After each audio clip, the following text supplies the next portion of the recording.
What's up guys, it's Tommy here and welcome to a brand new Liverpool news video where we will have another major update on Liverpool's managerial search, because David Ornstein and other respectable journalists have reported yesterday that Ruben Amorim is in talks with not just Liverpool but West Ham United for a managerial position, and apparently Ruben Amorim is flying to London to hold talks with West Ham and Liverpool, and this could be a change of heart from Michael Edwards and the Liverpool recruitment team, and there are many speculations on why Liverpool might move away from Ruben Amorim and go for another manager. So in this video you will get all the latest updates around Liverpool's managerial search. So if you enjoy this, if you are new around here, make sure to subscribe and leave a like on this video. Let's get this video to 150 likes with your help, and don't forget to turn on the bell notification, because every day you can expect the latest updates around Liverpool Football Club. So this is the channel where you want all your news and information in one video every day, so you don't have to read for hours and hours the news outlets and media reports. So Ruben Amorim is in talks with West Ham United in London over becoming their new manager if David Moyes leaves the club. That's what David Ornstein and Dan Sheldon is reporting in The Athletic. Moyes is out of contract this summer and West Ham are not really keen on renewing his contract. So Amorim, according to David Ornstein, and he's a very respectable journalist who hardly ever gets these kind of things wrong, he flew to London on Monday for further conversations with West Ham's representatives. David Moyes, of course, guided West Ham to their first trophy and first European trophy since 1965 with the Europa Conference League last season. And the Portuguese newspaper A Bola gave insight into why Ruben Amorim might be leaning towards accepting the West Ham job instead of the Liverpool one. So West Ham have offered considerably bigger money, higher wages to Ruben Amorim, and it also comes crucially with more freedom to design the squad, because Michael Edwards, who is now the head of football operations, the CEO of football at FSG, he's overseeing the managerial search. And before you get really upset as a Liverpool fan, I think we should give Michael Edwards the benefit of the doubt, whoever he appoints, because he knows a lot more than the average football fan, obviously, and he's an expert when it comes to identifying the right players to sign for Liverpool and the right manager. And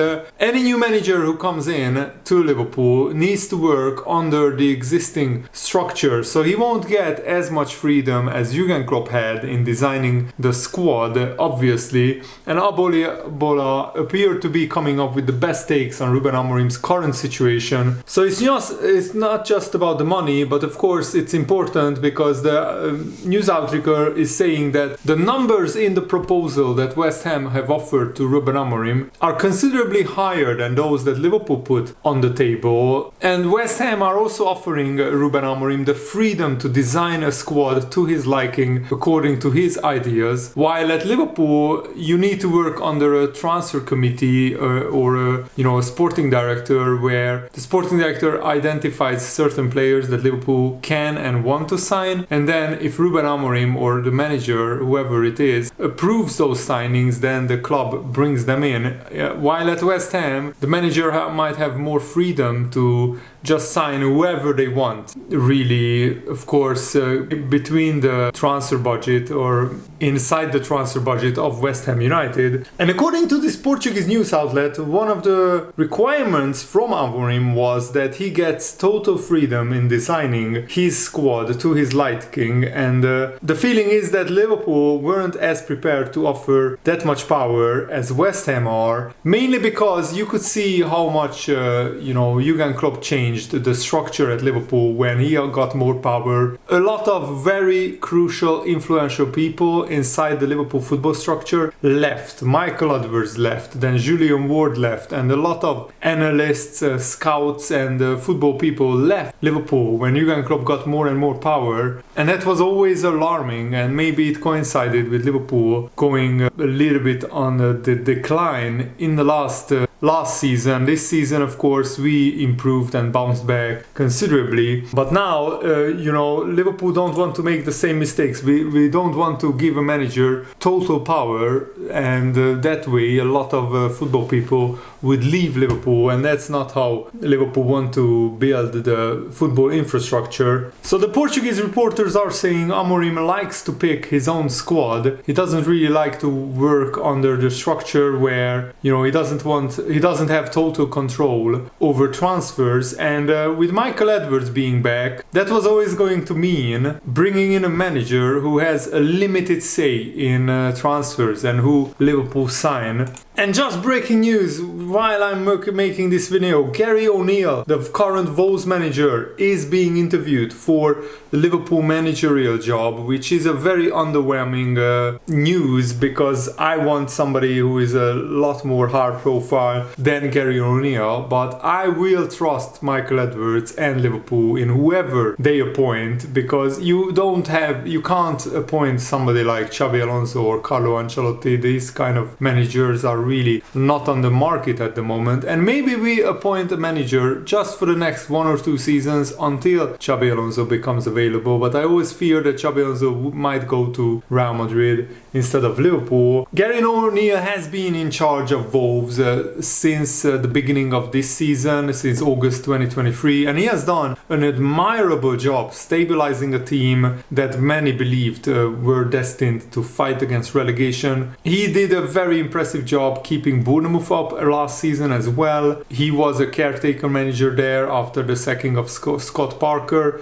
O'Neill was heavily praised for his work at Bournemouth and then his work at Wolves. Of course, it doesn't mean that Gary O'Neill will become the Liverpool manager or he's the favorite, but we are interviewing a lot of candidates, and the Liverpool hierarchy are looking at a range of possibilities, and Gary O'Neill is one of the many on the list. Fabrizio Romano also gave an update about Ruben Amorim. He said Ruben Amorim returned to Portugal after meeting the West Ham board in London on Monday. West Ham presented their project and they will insist for Amorim. Nothing done yet, while discussions with Liverpool are on standby at the moment. Amorim will discuss his future steps with his agents. So Liverpool are in the process of interviewing a lot of managers, and Ruben Amorim is one of the managers being interviewed. And there is also a theory going around that Amorim speaking to West Ham is him trying to put pressure on Liverpool to meet his terms, to meet his demands. Something has happened in the last round of talks that has made Liverpool think twice about Ruben Amorim, and probably it's about the transfer policy and who has a say in which players we sign,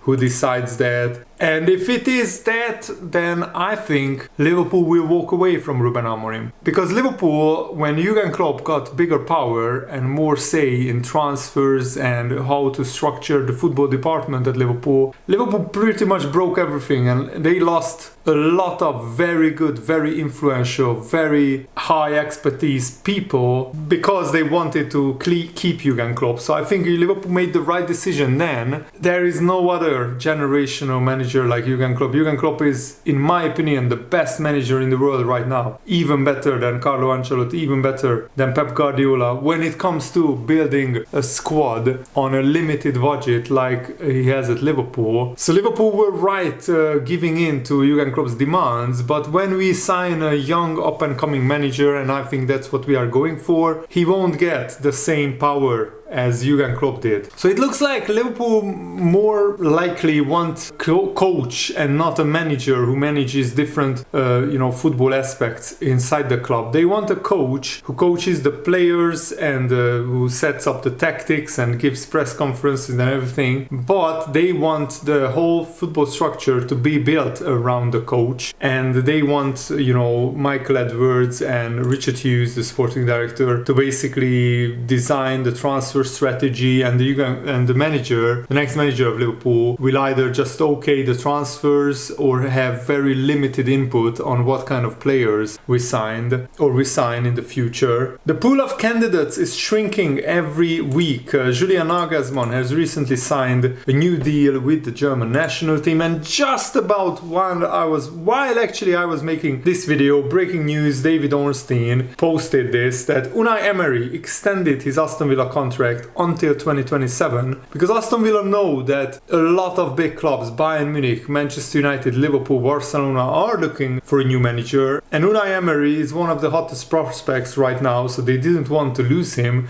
And Unai Emery has given Aston Villa a massive boost by extending his contract as head coach until 2027, so that's another 3 seasons. And Unai Emery has been one of the best managers in recent years, and definitely his work, that what he's doing at Aston Villa, is absolutely amazing. They are on course to finish in 4th place and qualify for the Champions League for the first time in a long time. I don't even know, maybe in the 80s Aston Villa were in the Champions League. They even won the Champions League back then, but I don't remember since the late 90s that Aston Villa ever qualified for the Champions League, so this would be a massive achievement for them. And considering that Tottenham have still Arsenal, Liverpool and Manchester City to play, I think it's safe to say that Tottenham won't win all of those games, so Aston Villa have a very good chance of finishing in the top 4. And this is actually the highest ranking of Aston Villa since 1992, which is absolutely amazing. And this is a huge boost for Aston Villa, and the Aston Villa has been built and directed in Unai Emery's image for the type of power and environment that is geared towards Unai Emery's management style. It is why it was always unlikely he would be tempted by